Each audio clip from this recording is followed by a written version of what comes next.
Şimdi Osman Kavala'nın yeniden tutuklanmasına sebebiyet veren soruşturma, dediğim gibi eski bir soruşturma. Yeni bir soruşturma değil. Ama bu yeni tutuklamasına ilişkin olarak savcılığın suç ceza hakimine yazdığı sevk yazısında ve suç ceza hakiminin verdiği tutuklama kararında çok ciddi maddi hatalar var. Ve emniyetin raporuyla tamamen çelişkili açıklamalar var. Yani hem sevk yazısında hem suç ceza hakiminin kararında şöyle diyor.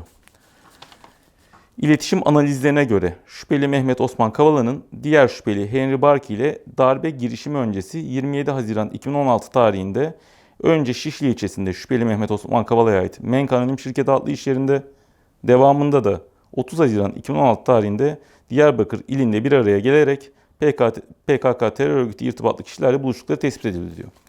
Şimdi Osman Kavala 18 Ekim 2017'de gözaltına alındığı zaman emniyette sorgusu yapıldı. Ve bu hususların hepsi soruldu. Emniyet sorgusunda yapılan teknik çalışmada 27 Haziran 2016 tarihinde sizin Diyarbakır ilinde bulunduğunuz. Peki savcılık sevk yazısı ve tutuklamada ne diyor? 27 Haziran 2016'da Şişli ilçesinde Mehmet Osman Kavala ile Henry'nin bir araya geldiği söylüyor. Emniyette ne diyor? 27 Haziran'da Diyarbakır'da olduğu söyleniyor. Devam ediyorum. Sonrasında ne diyor? 30 Haziran tarihinde Diyarbakır'da bir araya geldiklerini söylüyor. Yine emniyet sorgusunda 30 Haziran tarihinde Henry Barkey'in Diyarbakır ilinde bulunduğu.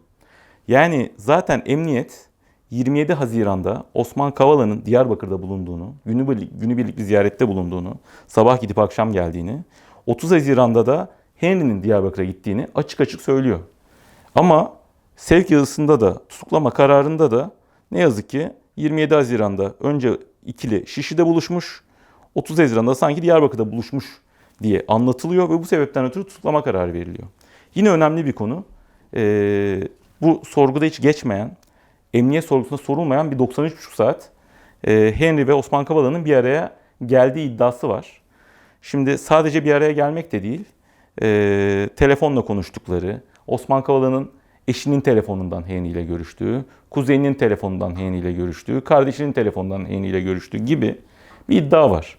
Zaten emniyet sorgusunda Osman Kavala'nın Henry ile telefonla görüştüğüne ilişkin hiçbir soru yok. Daha önemlisi, şimdi malumunuz bu soruşturma dosyası parçalanarak geldiği için bizim bu Gezi davasında bir rapor geldi dosyaya. HTS analiz raporu. HTS analiz raporunda diyor ki Osman Kavala ile Henry Barkey'in 2010-2017 tarihleri arasında herhangi bir iletişim kaydına rastlanılmamıştır diyor. Yani diyor ki emniyet, bu iki kişi 2010 ve 2017 tarihleri arasında hiç telefonla görüşmediler diyor. Peki suç ceza hakimliği ne diyor? Bu kişiler görüştüler diyor. Gazete haberleri ne diyor? 93,5 saat birbirlerini aradılar, görüştüler diyor. Bunlar tamamen yalandır. Tamamen Osman Kavala'yı hapiste tutmak için uydurulan ve gerçekle hiç alakası olmayan verilerdir.